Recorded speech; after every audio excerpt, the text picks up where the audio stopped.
Sir, இந்தியனுடைய மிக சிறந்த நகரமாக திகழ்கின்ற மும்பை மாநகரத்தை பாரதிய ஜனதா கட்சி கூட்டணி வென்றிருக்கிறது. கனவு சிட்டி, பணக்கார சிட்டி, கோல்டன் சிட்டி, மிகப்பெரிய சிட்டி என்று அழைக்கப்படுகின்ற மும்பை சிட்டியை, நகரத்தை பாரதிய ஜனதா கட்சி கூட்டணி வென்றிருக்கிறது. பொருளாதாரத்தில் முதன்மை, வாணிபத்தில் முதன்மை, வர்த்தகத்தில் முதன்மை, ஸ்டாக் எக்ஸ்சேஞ்ச் ஷேர் மார்க்கெட்டில் முதன்மை, கிட்டத்தட்ட 400 கோடிக்கு மேலாக வரவு செலவு செய்கின்ற மும்பை மாநகராட்சி. அது மட்டுமல்லாமல் திரைப்பட உலகில் பாலிவுட்டில் தலை சிறந்து கனவு உலகமாக கனவு சிட்டியாக வளர்கின்ற மும்பை சிட்டியை பாரதிய ஜனதா கட்சி வென்றிருக்கிறது. கடந்த 30 ஆண்டுகளுக்கு மேலாக சிவசேனா கைவசம் இருந்த மும்பை மாநகராட்சியை இன்று பாரதிய ஜனதா கட்சி கூட்டணி வென்றிருக்கிறது.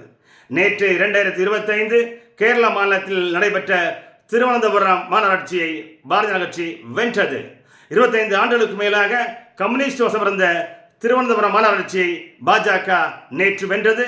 2026 இன்று மும்பையை வென்றிருக்கிறது. நாளை 2027 தமிழகத்தினுடைய சென்னை மாநகராட்சியை வெல்லும். நேற்று திருவனந்தபுரம், இன்று மும்பை, நாளை சென்னை.